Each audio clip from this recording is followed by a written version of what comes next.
Hello everyone, মোৰ চেনেললৈ সকলোকে স্বাগতম জনাইছো। ৰেচিপিটো চাই ভাল পালে লাইক, শেয়াৰ এণ্ড সাবস্ক্ৰাইব কৰি দিব। Thank you. পাত মাছ কেইটামান ভালদৰে ধুই ল'ব। এতিয়া পিঁয়াজ, বিলাহী, কেপচিকাম আৰু জলকীয়া লৈছো আৰু লগতে লৈছো সৰিয়হ গুৰি কৰি পানীত তিয়াই থৈ দিছো। এতিয়া বাত মাছ কেইটা নিমখ হালধি সানি মাছৰ কেঁচা গোন্ধটো যোৱালৈকে অলপ সময় ভাজি লৈছো। গৰম তেলত এতিয়া পিঁয়াজ আৰু বিলাহীখিনি ভালদৰে ভাজি লম।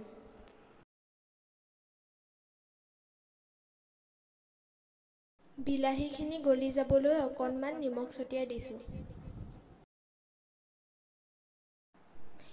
এতিয়া কেপচিকামখিনিও ওপৰতে দি দিম।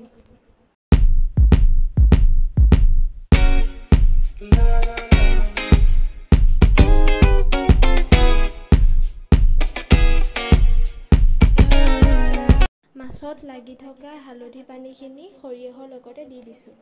কেপচিকাম আৰু বিলাহীখিনি ভালদৰে ভজাৰ পিছত মাছখিনি দি দিলোঁ আৰু এতিয়া সৰিয়হখিনি দি দিলোঁ। সৰিয়হৰ যিখিনি আছিলে গুৰি সেইখিনি পানীৰ লগত দি দিলোঁ।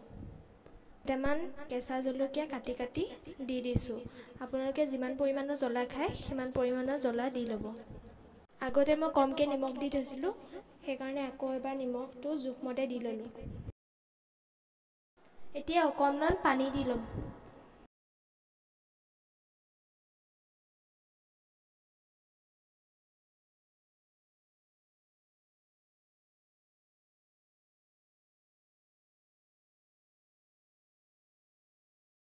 মই মাছৰ চৰচৰি বনাওঁতে আলু দিয়া নাই। আপোনালোকে আলু ব্যৱহাৰ কৰিব পাৰে, যিহেতু আমাৰ ঘৰত আলু চবেই নাখায়, সেইটো কাৰণে আলু দিয়া হোৱা নাই।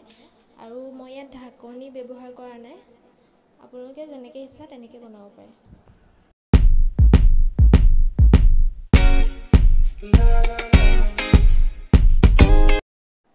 এতিয়া অকণমান টেঙা চেপি দিছোঁ।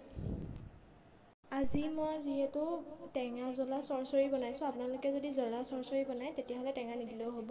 সেইটোতো জানেই বাৰু, হ'লেও কৈ দিছোঁ। পানীখিনি অকণমান শুকোৱাৰ পিছত মই ওপৰত কেঁচা মিঠাতেল অলপ দি দিছোঁ। বেছি পৰিমাণে নিদিব।